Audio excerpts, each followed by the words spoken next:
Ramakrishna, there was the display of spiritual splendor to varying degrees. And in spite of the display of spiritual splendor, people failed to understand who they were.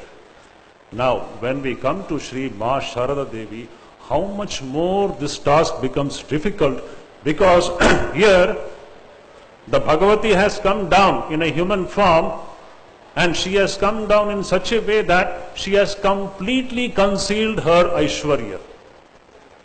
How is the common man going to understand what is her true identity?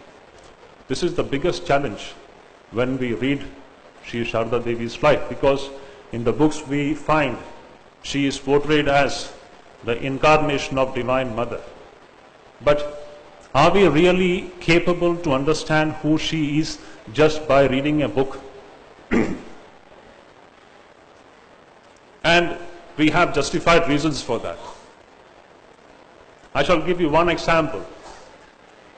If a person of Naren's caliber, if a person of Naren's eligibility, if he can doubt Sri Ramakrishna till the end of Sri Ramakrishna's life. Naren was a person who was seeing Ramakrishna day in and day out. He had seen Sri Ramakrishna's moment-to-moment samadhis, moment-to-moment bhavas. He had received the highest spiritual experiences just by the touch of Sri Ramakrishna's grace. In spite of that, Naren had the doubt whether Sri Ramakrishna is Bhagavan himself or not.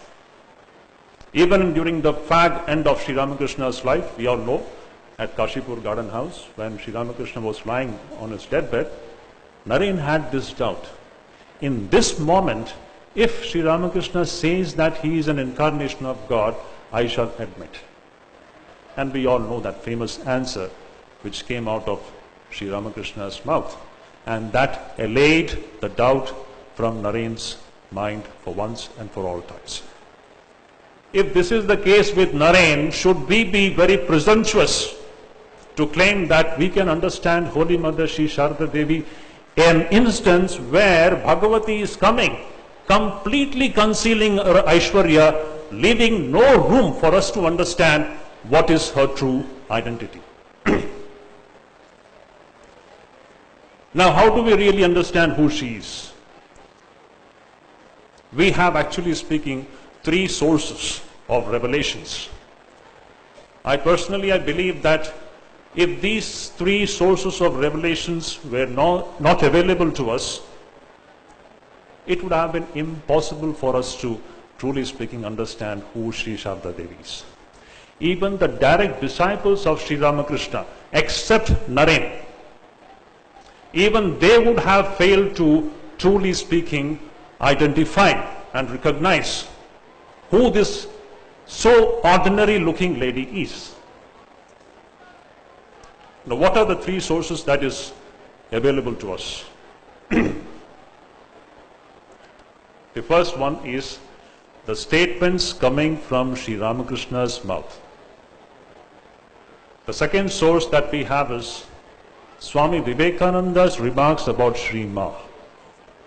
And the third source we have is Sri Ma's statement about herself. These are the three sources which I call three sources of revelations, which reveals the true nature of Divine Mother coming in the form of Ma Sharada. Without these three sources of revelations, it would have been impossible for any soul to, really speaking, understand what is the true nature of this person called Sri Ma Sharada Devi.